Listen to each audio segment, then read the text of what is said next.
Looks swole as shit, don't he? What Looking good. He did that shit on purpose. Yeah. this thing? Yeah. This whole thing. This is From the Big House to the Penthouse podcast. Stories of addiction and recovery. The lie is dead. We do recover.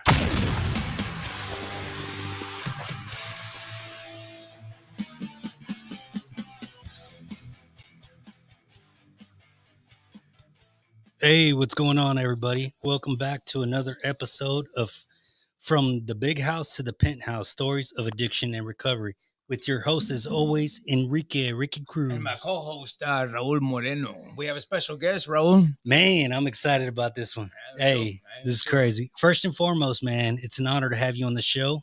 We know you're a busy man, and you have your hand pretty much in everything, bro. It's a curse, man. It's a curse. Yeah, we see it, man.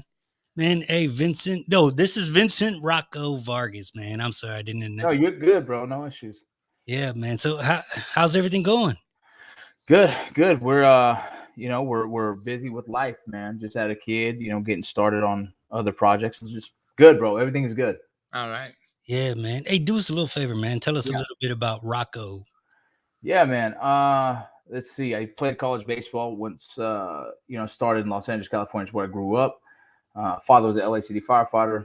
Mother was just a hardworking woman. I played some college ball, and then when that didn't work out, I joined the military. And after the military got out, I joined in law enforcement. And about 2015, I walked away from law enforcement because I started some businesses with some friends, and I started to produce movies and decided I wanted to really make a pivot into the entertainment industry. Now currently, obviously, on the show Mayans MC, and working on several other aspects of my entertainment career, as well as developing projects and writing. Man, it's so much. Hey, the other day I read your blog post for veterans on November 11th, man. Yeah. That was some deep stuff you wrote in there. Like 901 days. Yeah, I appreciate it. You had me, man.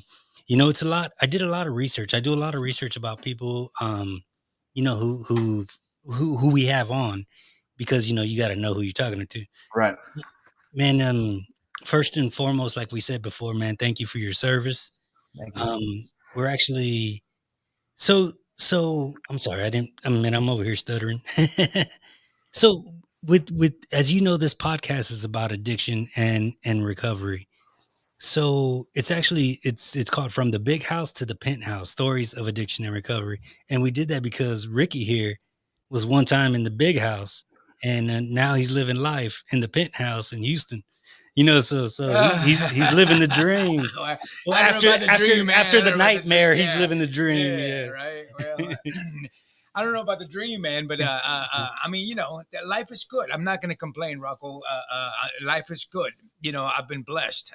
It's excuse me, my throat.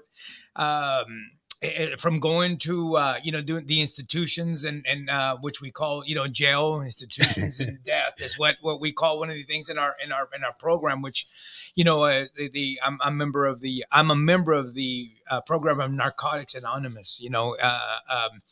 I've been blessed with September 1st of this past year with 10 years, man. What is it, a decade of recovery, man. I'm going to tell you, it came at a cost, Rocco.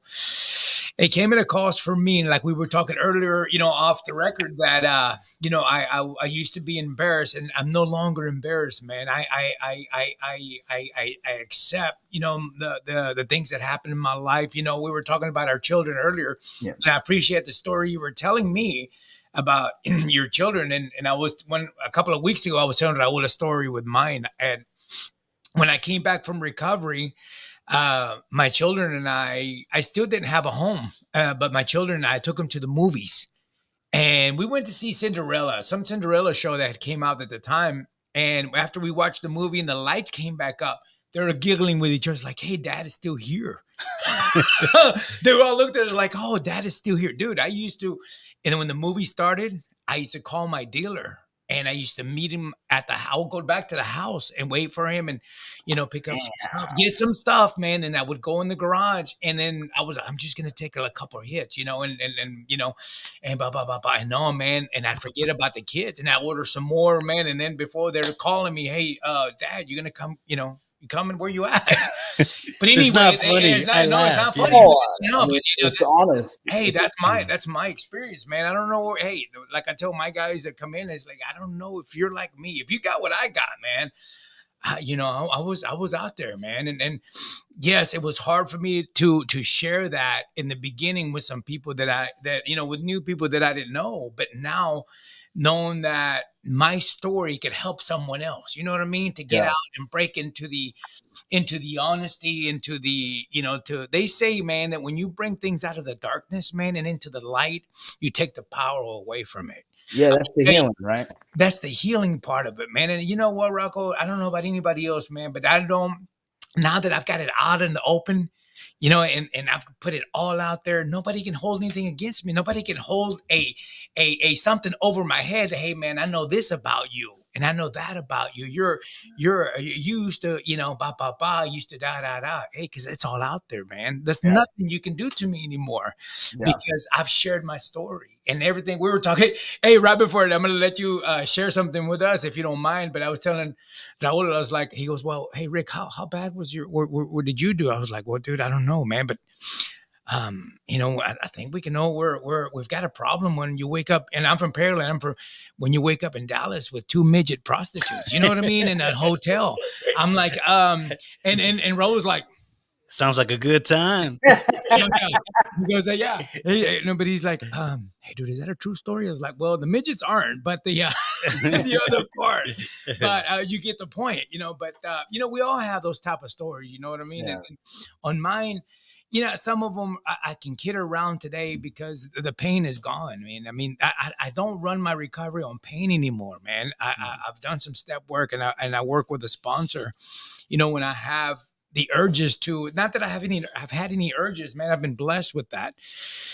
But I have done some things that I'm very ashamed of. And, you sharing about the deal about the partying with the kids and the kids, like us Mexicans, I don't know. We have this thing in Mexico, the Mexicans that when you throw a kid party, man, the kids over there playing in the street. We're all over here drinking, you know what I mean? In your blog, Rocco, I think you said that exact same thing, man. Like, that's the kind of stuff that I want, just break the ice with, Rocco. That's it.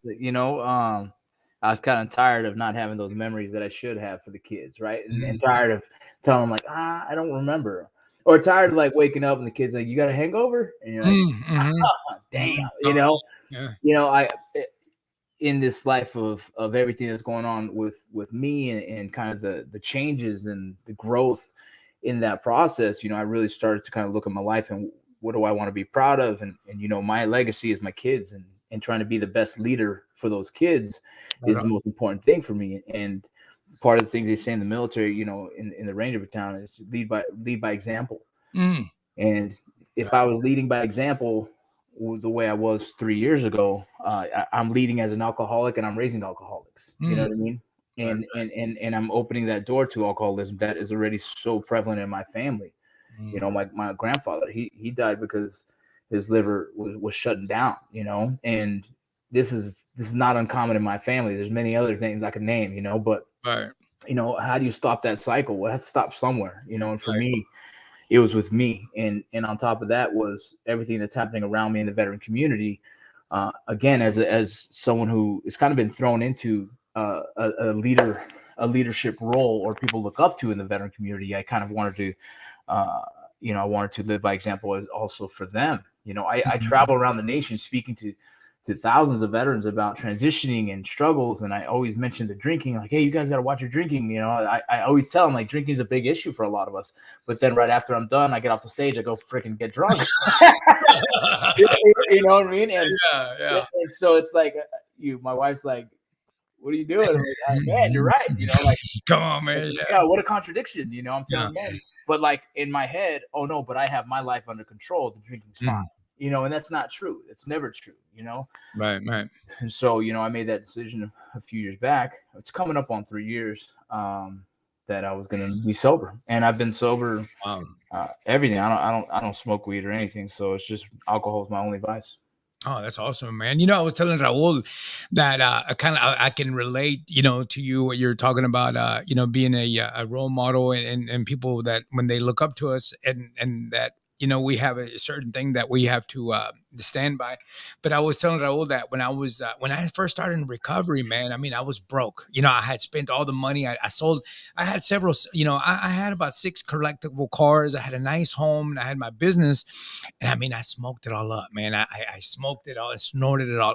Every bit, man. And I did some other things that I'm very ashamed of that I probably couldn't talk about here on this show, right? I've talked to him with my sponsor and I processed them, by the pain that I had and the position I put my kids and my family in. But one thing that keeps in mind that resonated with me was that when I got into recovery and I was trying to stay clean, I still had my connections in South America. I had a connection when I was, I was selling drugs too, right? In my shop. Yeah, don't get yourself in trouble. No, I won't. No, look, hey, these are things in the past, right? Yeah. There's things in the past that was my plus it's over 4 years. Over after 2 years. Yeah, after 2 years.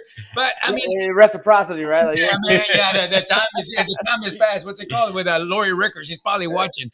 But going into recovery, man, and being broke, this is my way of thinking was like, okay, well, okay, I'm going to stay clean, but I'm going to still go ahead and sell some drugs so I can get back on track, so I can for my family. I said, man, Ricky, how can I can't do this and pretend that I'm this law-abiding citizen. And because I'm not doing drugs, but I'm feeding this crap to the same people that I love and the people that I'm talking to. How can I tell my children with the same mouth?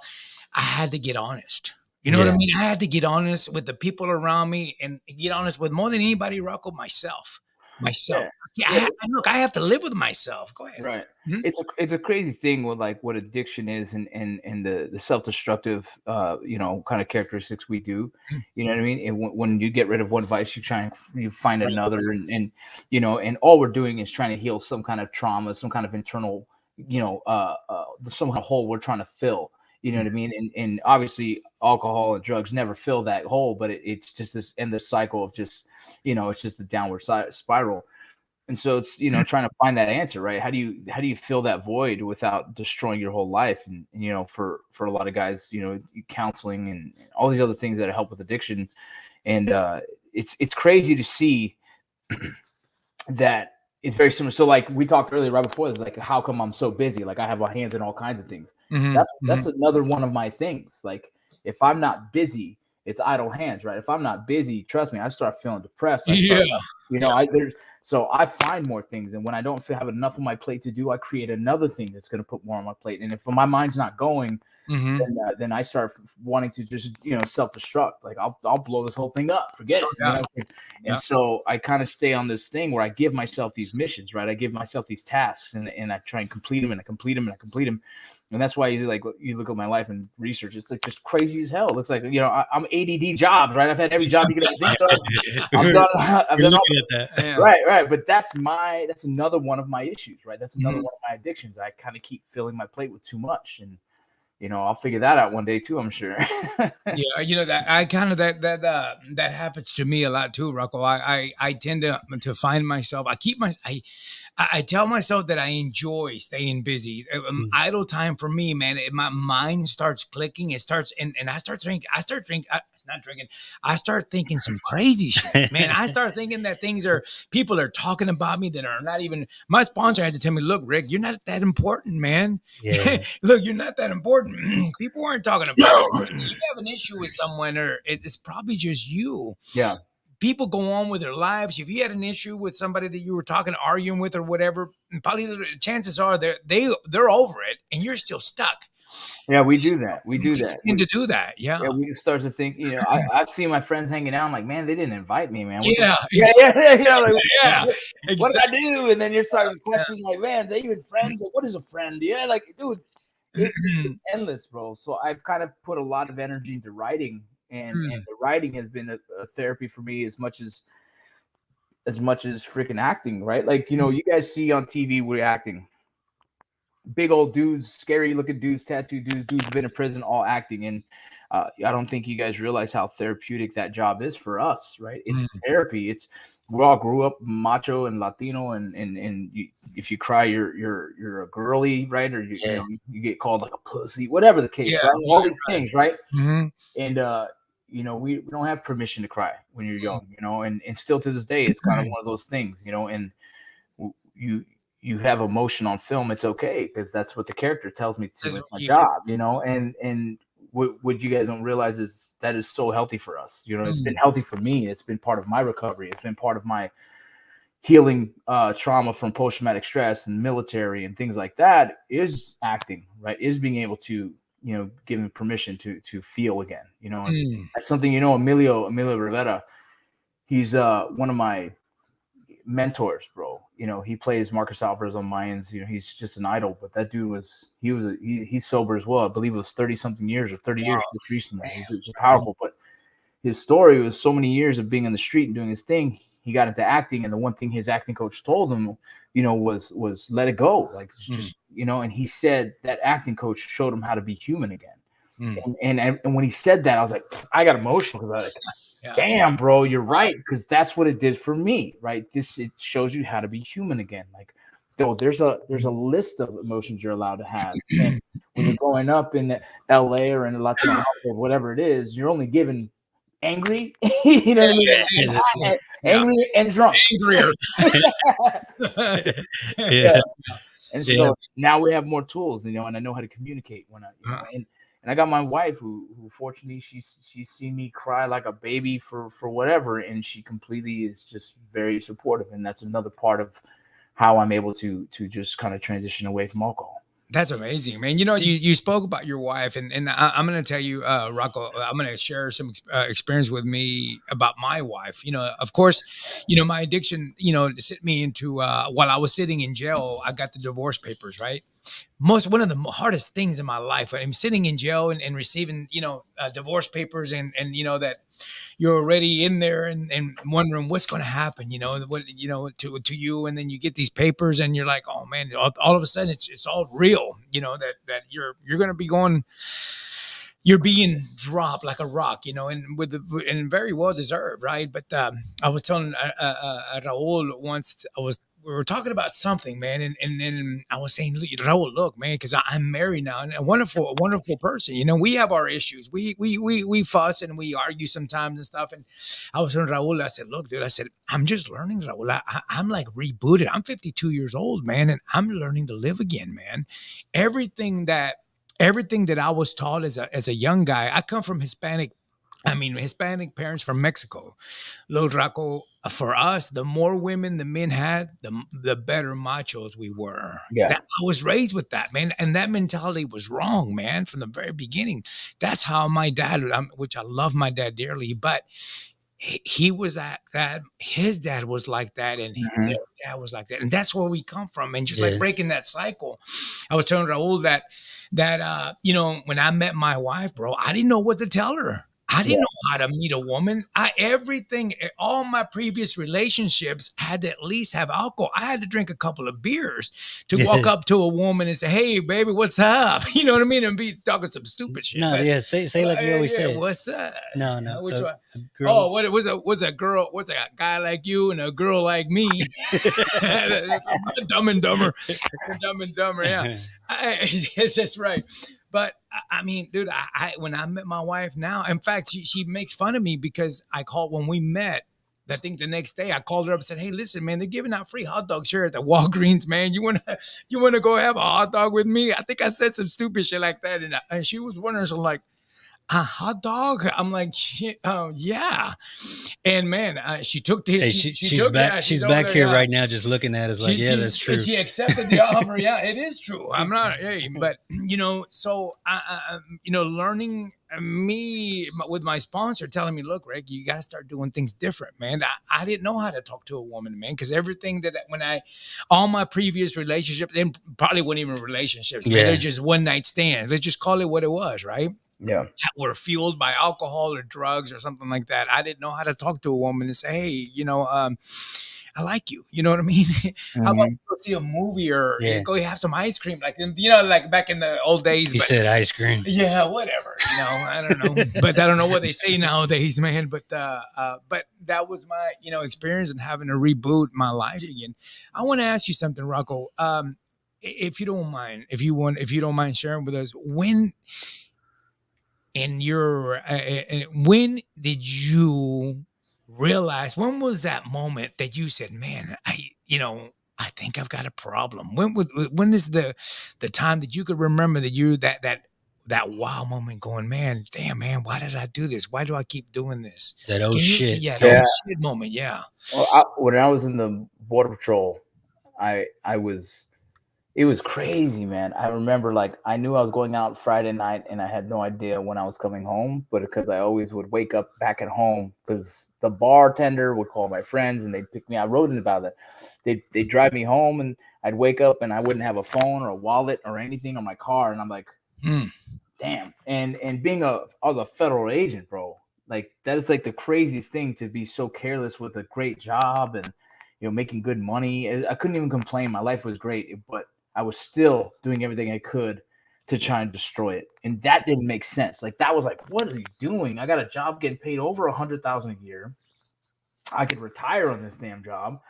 But for some reason, I'm so unhappy inside that I'm showing up to the bar and knowing I'm going until I black out. And it was this cycle of it, and did it several times. And my buddy's like, bro, what are you doing? Like, what's the point? And I'm like, I have no idea, man. I'm not sure where this comes from, where, like, I'm so angry with myself. But it was a accumulation of things of just going through a divorce and then dealing with post-traumatic stress and like just life. I was just so empty for some reason. I just was never feeling. It was a bad relationship that we carried on for way too long. We both were just unhappy. Work was cool, but outside of work, I'm dealing with so many things that I couldn't dissect, I couldn't figure out. And I was just using alcohol to try and shut off the noise, and I was essentially trying to, I didn't care if I died. It was just like, cool, let's just get drunk until it's done. And you wake up and you're like, oh shit, I'm here again. And slowly I ended up getting custody of my kids. It's this really weird deal where all of a sudden I become a single dad of 4 kids and everything kind of shifted. But as it shifted, I didn't go out to Friday, Saturday night and get blacked out. I was just consistently drinking. You know what I mean? Friday night, Saturday, we're doing the thing. And then you start bringing, the kid party, right? You go to a kid party. I have all the beers in the back, but I'm like waiting to see the first other dad who does it first, right? Yeah. Yeah, you're looking around like, drinking. Yeah. All right, hey, I'll be back. There we go. And then when the kid parties turned into adult parties at the end of the night and everyone's getting drunk, it just continued. And one night me and my wife got really, really drunk, and it was just, man, I remember I drove and said, this is the worst thing I've ever done, because why did we even do that? Like, we got home and I was like, why did I even do that? And it was just like all these things where you're just like, what are you doing? Like, what? Like, I still have everything going on for me. I'm on a show now and everything, and I'm still making these dumb choices that could ruin everything. That can end my life, and my wife's life. Like, it's an innocent bystander just taking a chance. And then we started to talk about having a kid between us, and that was like, I can't control myself when drinking. I want to make sure I'm healthy for this baby. Let me try and stop. And then at that same time frame, a really good buddy of mine committed suicide. Wow. And I heard the story and what happened. He got really drunk, and he got to a point where he just decided to walk up to his wife and shoot himself. It's like that moment. Oh, wow. And I couldn't understand, like, what brought him to that. Like, what was that moment for him that just, and I know me and him have lived very similar lives in combat and war. He's done a lot more tours than I have, but just having a very similar lifestyle and going through some of the same things, I imagined that trigger was just as easy in me than it is any other of my friends. You know, the last 15 friends of mine who've committed suicide have all been drunk, all of them. That's a crazy, and I can imagine if you go look at the statistics of veterans who've committed suicide, I bet over 95% have alcohol in their system. Yeah, and so there's something that to be said about someone that's struggling with post-traumatic stress and depression, and to add alcohol, that's a suicide cocktail. And I would hate to put myself in that position to destroy this beautiful family that I've come to have now because of one night of drinking, and who knows, something just set it off. And so to protect myself, protect my family, and to kind of live a better life for those around me, I decided to just shut it off completely. Do you feel like alcoholism is hereditary? I think culturally, right? Culturally, it's what we know is comfortable. It's like, right? Like my dad's done it since I was a little. I was watching boxing. He's like, "He'll go get my beer." Boom, you run to the. It was an honor to be the guy that get asked to grab a beer, bro. Right? You run out there, you grab the beer, you bring it back. We culturally teach our kids it's alcoholism is what we do. It's just what we do, right? It's what's always been done. That saying is like crazy to me, right? But it's the same as what's in our music and what's in our food. You know what I mean? Why do I love the food that my mom makes? It's just what I was raised on, you know. And so I think culturally we make these unconscious decisions of just the way we live our lives, and don't realize that we're handing out these traits to our kids, and our kids to continue like, oh, this is my dad's done it, you know. And you know, I'm just trying to fix a few of these, you know, generational traumas. Man, you speak a lot. You say a lot in your music, man. And Yeah. it gets real. Like man, you there's a few lyrics on, dang, I got the chill saying that, man, because I felt your music, and I feel that you talk about, you know, addiction in a way. Yeah. And like I said before, man, a lot of your fans didn't know too much about, I mean, they know you, but they didn't know that part. No, because look at, bro, for so many years I pushed alcohol. Look at, man, I got big on social media with a bunch of friends, and we had a group called Drinking Bros. We still do. I love the group, but it was the reason we started a group called Drinking Bros was because we didn't want a veteran to ever show up to a bar and drink alone. So we created a community so that you can reach out and be like, yo, I'm in a Houston area. I want to grab a beer. I've had a rough day. And hopefully veterans and civilians and patriots that support that will be like, hey, I'll be there, man. I'll grab a beer with you. And back then it made sense. It's what I would have wanted. Like, hey, yo, I'm going to grab a beer. I need someone to talk to. Boom. I thought we were doing a service to veterans. Years later now, if I look back, it still might be good for them, but I know in the long run, it's not the answer. Right. The long run to me is not pushing alcohol. It's actually pushing counseling. It's other things, anything outside of that. Right. And so we started a group called Drinker Bros, and then we started the Drinker Bros podcast. The Drinker Bros podcast was like the second fastest podcast to 1 million downloads in iTunes history. Like, we started a community of drinking, and it was cool. It did well. It kind of served its purpose. We thought. I own a whiskey company. I still do. I don't even promote it because, like, I just feel wrong about it. But we did so well in our businesses that we ended up buying a whiskey company, and we have this whiskey we're in like 40 something states. Like, so my life was revolved around alcohol. You'd show up to a party to meet fans, and boom, it's like everyone's shooting whiskey and drinking beers, and here we go. And this culture and community we created that I slowly had to kind of wean myself back from, because it didn't make sense for what I was trying to do as a family man, right? Like, I'm almost living two lives, right? I'm taking one hat off and put the other hat on, right? You know, and it got a little exhausting. And so a lot of the fans still to this day, like, hey, bro, I'd love to grab a beer with you. And I said, how about a coffee? And someone, two guys today tagged me in, like, Pabst Blue Ribbon is looking for a social media influencer. I don't know. And two people tagged me today, and I just laughed. I'm like, you know, but I try not to be the guy that walks around and says, I'm sober. Yeah. Right. So it's a fine line. And so that's why I wrote that thing for a very important day. And there it goes, you know. But don't you think coming out and speaking on it would help a lot as well? You know, I think that's something that's part of my own battle, right? Is not sure if I if I should be that spokesman, I think there's more people who've had a harder, rougher time with alcohol, that to me probably would be better. But that's me being my own worst enemy and not believing in myself to be that, right? Yeah. It's hard for me to speak to veterans about transition because sometimes I think, why me? There's so many other dudes, right? But it's kind of, I kind of self-sabotage on that sometimes. I don't know. Yeah, lonely road, man. I know it. It says I try to hide it, but I can't keep it to myself. I can't keep it from myself. Bro, that's a deep line. And the rest about the demons, man, it's oh man, I felt it. Thank you, man. Thank you. Yeah, man. That's really kind of saying that sometimes we're our own worst enemies when it comes to addiction. We're our own worst enemies, right? And I'm almost scared of myself as much as I am of anything else. I'm more scared of me because what the person I can turn into, right? Yeah, I understand, man. And I know Ricky feels the same way. So man, there's so much I want to ask you. So how did you? I know you were in the military but you just graduated. You just retired, right?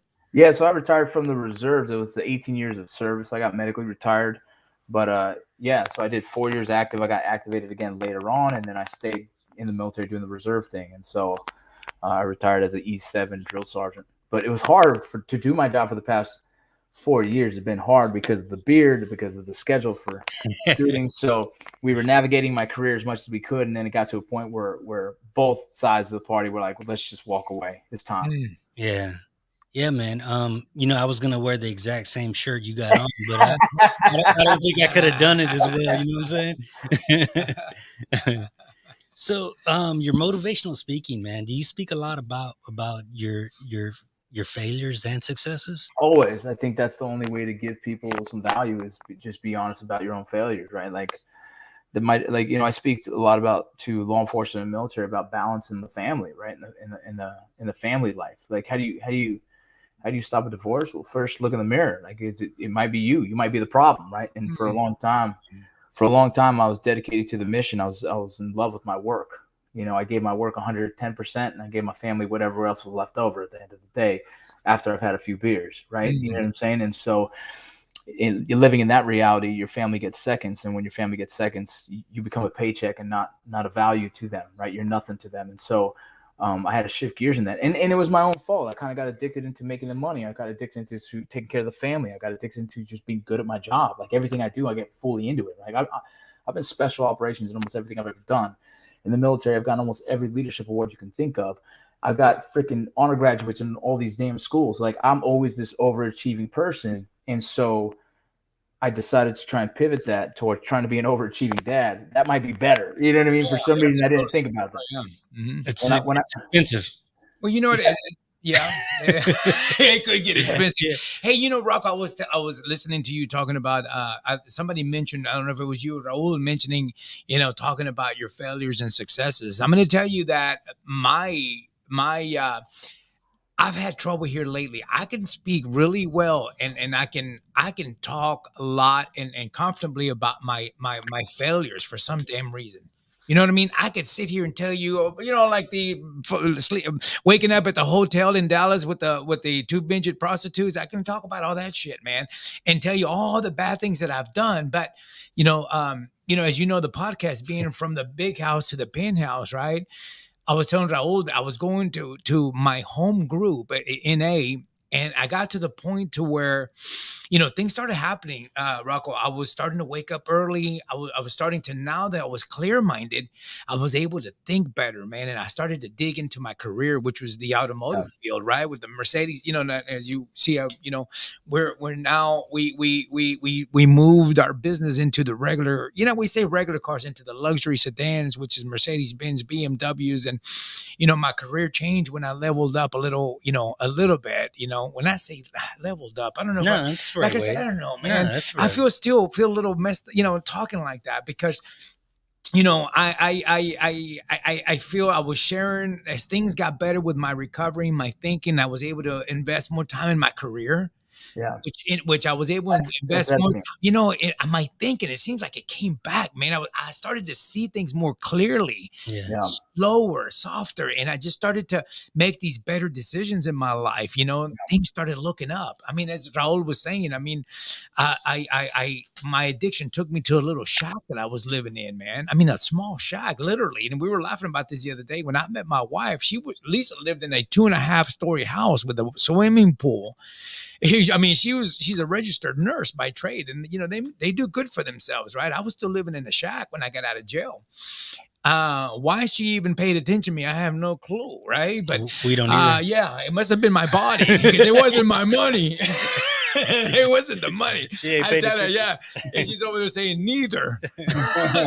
But you know, I sometimes going back to my group as things started to progress for me, and I'm talking about, you know, financially, spiritually, and emotionally, things started looking up for me because for a long time there, man, my self-esteem was really low. I mean, you know, I had done so many things. I was so ashamed of myself that I sometimes at night I will think to myself, man, I was so ashamed. You know what I mean? But sharing my successes with some of the people where I was at, these people weren't growing. And if I could say, and I even feel bad saying this, the people that I was, you know, with were not growing with me. I was growing and I was getting better, and and I couldn't share these with these people because it made me feel like I was showing off. I was like, Yeah. you know, and I felt Rocco from time I understands, felt yeah. bad. So I That's couldn't share my successes. Yeah. that's the hardest part. So two things, you know, imposter syndrome, right? We always doubt ourselves that we should even be in the position we are, right? We sit there and be like it should be me. Why me, right? And I think about it all the time. Like, I don't think I should be here. Why am I on the show? Why haven't they killed me off or anything? You know what I mean? Like, I don't get it, but we all go through that, and I try and shut that noise off a little bit for myself, because it'd be like, just go through the process and just thank God that you're here and keep doing good at it. But you know, you have to, when you say level up, I mean, there's something so real about that, bro. It's look, I had to grow, and I think of it this way: I grew in the direction I wanted to for me. My friends grew in whatever directions they want to go. That's on them. I tell people, I say personal growth is an individual sport. You don't bring people with you, dog, because it's here. I got to get better, and if they want to get better, they got to do the work. You know what I'm saying? And so for me, for the past 5-10 years, I've been trying to just do my own work, you know, and it sounds selfish, right? But like, at the end of the day, bro, like, they don't pay my bills, I pay mine. You know what I mean? They don't raise my kids, I raise mine. And so as if I want bigger goals and to achieve so much more, I got to focus on what my growth looks like and where my faults are and how do I fix those, you know? And so that's exactly how I think right now. Is like, I didn't grow past my friends. I grew in the direction I wanted to go, you know. And again, it's hard for me to talk about myself. I hate it. I don't like promoting anything. People are like, oh, you should promote it. Like, oh, dude, whatever. They'll find it. You know what I mean? And like my music, I never promote my music. I never. You don't, bro. I never heard you talk about it, man. No, I'll post to pick a new song out, whatever. And it's not for the notoriety of the music, bro. It's honestly for the healing of the writing. I wrote it because I needed that, and I sang it because it felt good. And I'm hoping that message one day serves its purpose. And gone next. You know, once I put a song out, bro, done. I don't care. I go right to another one. I'm writing another one. I got like 5 others in the pocket right now that I just sit on. I don't know what. It's just the way my mind works. Like, if you start getting excited and chasing the people, like, they're gonna love the song, it's gonna be a Billboard topper, all this stuff. Like, bro, you're doing it for the wrong reasons. For me, I don't care about any of that. Like, I didn't do it for the notoriety. I did it because I wanted to do it. As in the artist side of me, just wants to create shit that I think is dope. Right on. You know, I was talking to and I'm sorry to cut you off. I like what you were saying, man. Every time you're saying things, Rocco, I can resonate with some stuff. You know, we don't do in our program of Narcotics Anonymous, and you know, I was talking to Ernesto, is a young man that that works with me, and he went through his own struggles, right? When he got out. He's struggling with something right now, and not to put his business out there, but he's got a situation to where You're doing it someone, well, that's okay. As he's it's all right. He's going through a situation to where he needs to what, and this is the part that I have trouble saying, but when he got out of jail, he went to jail. I'll put it out there. You know, he went to jail. There's no secret. He went to jail, went to recovery. He got out, and I said, listen, bro, when you get out, when you get out, you go do your time, man. I'm gonna take care of you. Let me just go ahead and say it. I'm gonna put money in your books. I'm gonna, you're gonna call me, you can call people and blah blah blah, and I will never leave you alone. And I kept my promise. I'm proud to say that I kept my promise to him. When he got out, I said, hey, listen, man, when you get out, you don't worry about nothing. You'll have a place to stay. I kept my promise to him, Yeah. right? He's got over a year clean now, man, and he's doing great. He's got a car. He's there, blah blah blah, and he seemed for the most part he's happy. Okay. Now, in fact, we were talking about this today. He's like, hey man, I gotta talk to you. We went in the office and we said that we'll talk, right? We sit down, we have private conversations, intimate conversations, right? Between two dudes, things that I used to never be able to have, right? Without a beer. You know what I mean? And I can have that today, man, because now I know how to love. I can tell a friend of mine, a hermano of mine, I tell you, I love you, brother, man. We're fucking up. I love you, man, So I tell the next, he says, hey, man, blah, blah, blah, this person needs my help. And I don't know, man. He goes, I'm feeling a little selfish, man. He goes, I don't want to have to put up with it. And I said, look, dude, I'm going to tell you something. With them. If you love this person, I said, and I'm not throwing this in your face and I'm not collecting off nothing. I said, but when you needed someone, somebody had to be there for you, bro, to where you're at now. Now, I'm going to tell you, if you don't love this person or whatever, that's might be making it a little different. But if you do, it's time to give back. Look, Rocco, this thing to me in my life, this recovery for me, it's about giving back, man. To me, it's about giving back because I've been given an opportunity, Raul. Without my sponsor, without the people that I call. Look, man, I used to call I'm not embarrassed. I used to call them crying. Listen, man, I'm not going to make this, man. I've gone too far, man. I lost all the money. I lost all the, I lost this, I lost that, I lost the other. And, just like he would help me get out. I would be in this dark space, man. I was like, you know what? I'm just going to get high. Fuck it, man. I'm not going to make it. There's no way I can get out of this hole. There's no way, man. And like they used to tell us, man, you know what? Pick up that heavy brick, which is a phone, and call someone. I have a friend of mine too, Rudy, man. He took his life. This was about 3 months ago. Yeah. I'm going to tell you something, man. I know for a fact that if Rudy would have picked up the phone and called me, I would have probably talked him out of it. I would have went to him, Raul, and I would have probably talked him out of it.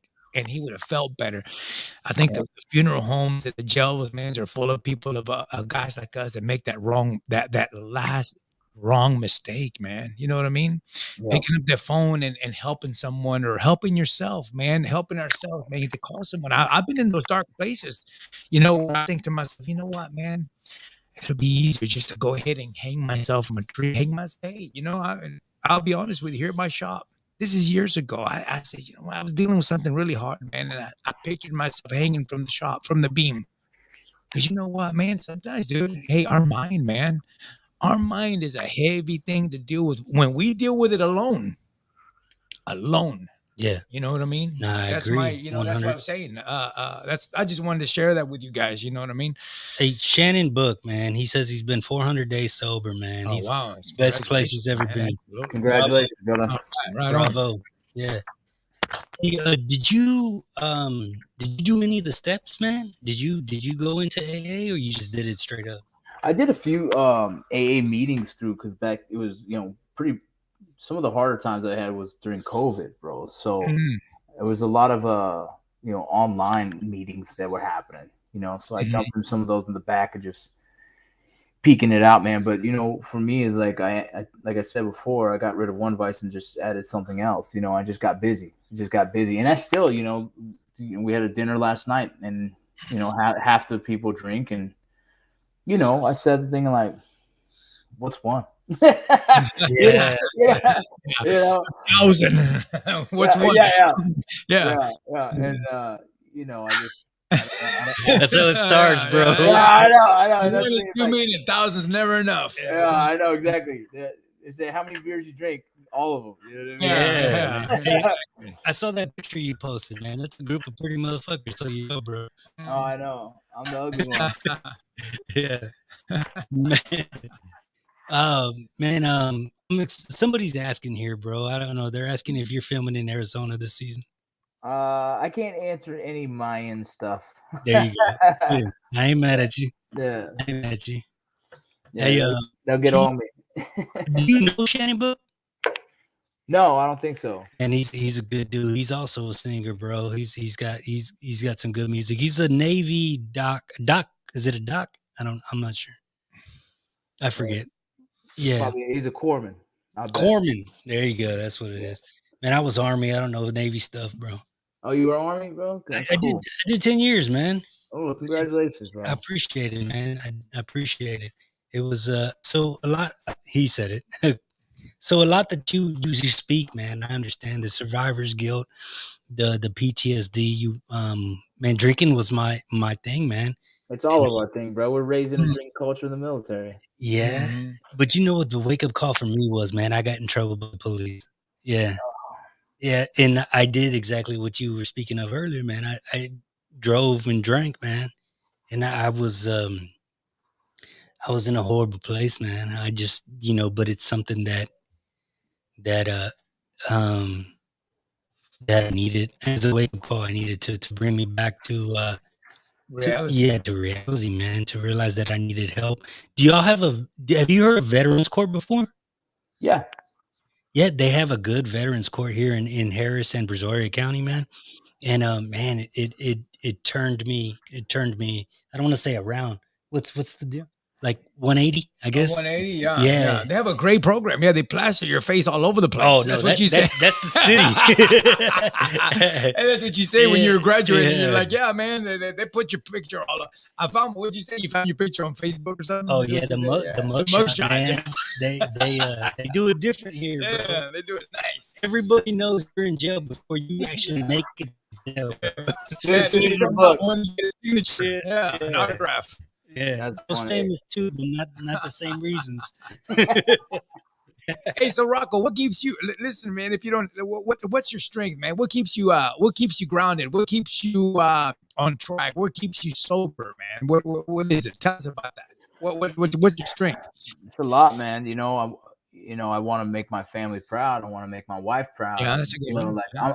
I'm driven to be successful, and everyone's definition of what success is different. But I don't have a boundary for what I'm doing. I'm trying to do it all, right? I'm trying to be, like you said, when you stop, when you stop doing whatever it is, you have time, right? You've opened up so much more time. Your mind is clear, and for me, I want to write everything I can. I want to write books. I want to write scripts. I want to produce shows, and I need nothing that's going to slow me down. You know what I mean? And so I'm driven to be successful for a lot of reasons. The veteran community, as much as they support me, I feel a little bit of pressure of trying to do well for them as well, right? And so I as much as I probably don't have to give myself that pressure, I just do, because I want to make my community proud. I want to make the Ranger Regiment, my unit proud. I want to make 818, my hood where I grew up proud. I want to do right by my people, man. And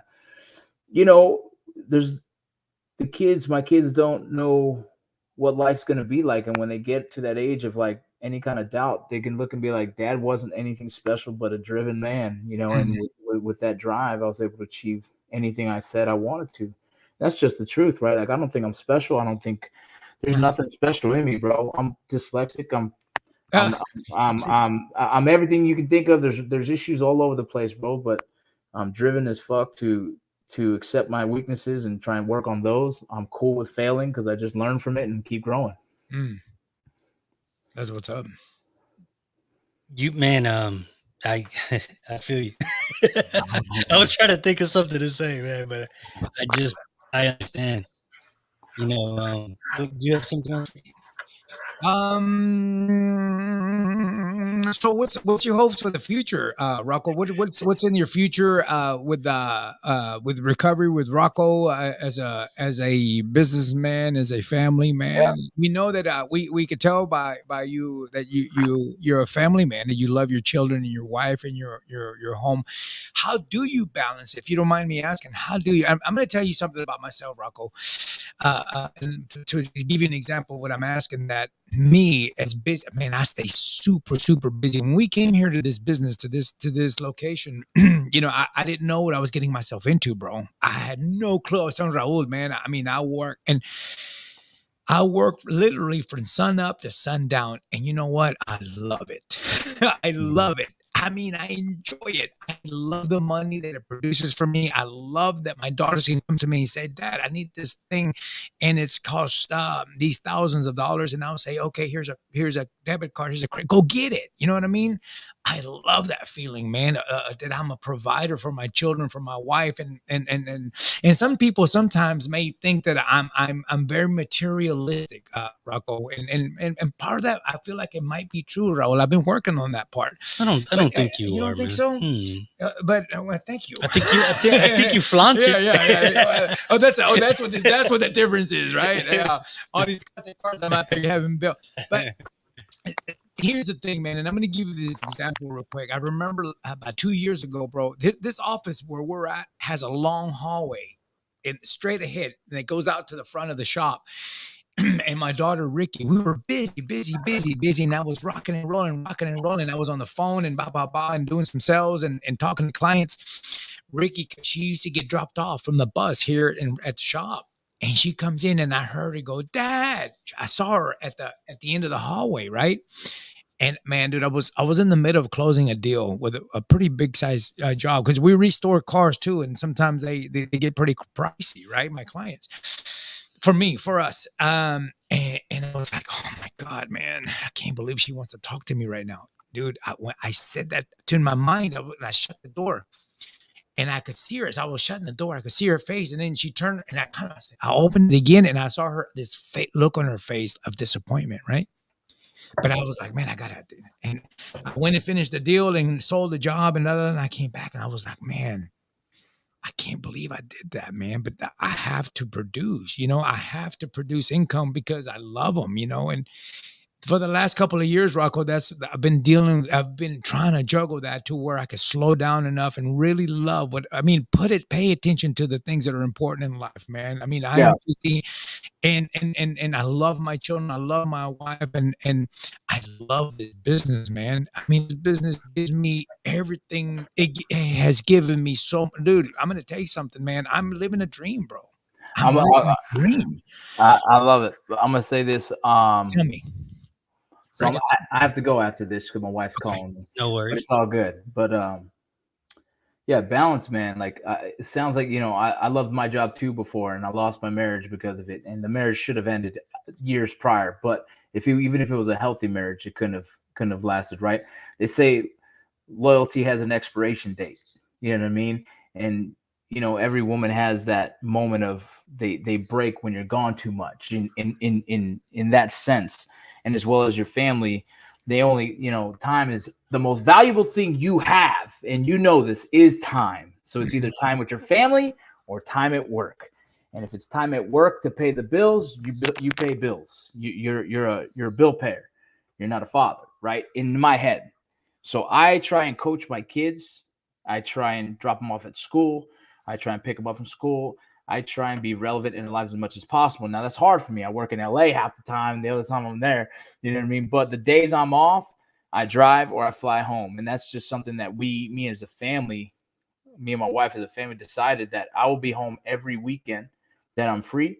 So I drive or fly home every single weekend for the next 5 months, no matter what. Yeah. And that's to be relevant in their lives in some capacity. They're playing sports, I'm there. You know what I mean? I'm saying goodnight to them. I'm taking them to school when I can, and then boom, right back to work. And then I fly right back home. It might be exhausting for me, but I can tell you, I know exactly what's happening in their lives. I've been there. I've seen it. And I've just been very fortunate to have that now, but I wasn't in a position where I had that before because I had to work every single hour all the days just to pay the bills. So I've put myself in a position where I can do that. And at the same time, it's like, say another show picks me up. I have the choice to say yes or no. Me and my wife will sit and talk about it. Does it make sense? If it doesn't, no. I don't need, I'm not driven. I'm not money driven. I'm family oriented driven. And I want to have money for freedom, not because I care about nice things. Right. And so I like the freedom of being able to be home when I need to be. But I also don't have a home that's so expensive that if I don't have a job at my age, I can't afford my lifestyle, right? So I've balanced that. So I would never have to work crazy hard ever again to support the family unit, because I've made it where I don't need we don't have an extravagant house. We have a nice house. You know what I mean? I drive a Toyota Camry, bro, because it's good on gas when I drive back and forth. You know what I mean? Like, I've done everything I could to make my time at home the most valuable time I have, and been very smart with that time. But, you know, my wife still wants more because she likes me being around. You know what I mean? So yeah, so we always navigate. And so I fight that daily. That's my biggest fight, is less time at work. Like this, like I used to say no to my family and yes to work, because and now I say no to work, yes to family more often. And that's the balance that I try and keep daily. Right on. I couldn't say that better man. myself. I understand that. Yeah, bro. Right. Man, we know you got to go, brother. We want to tell you, man, appreciate you being on the show.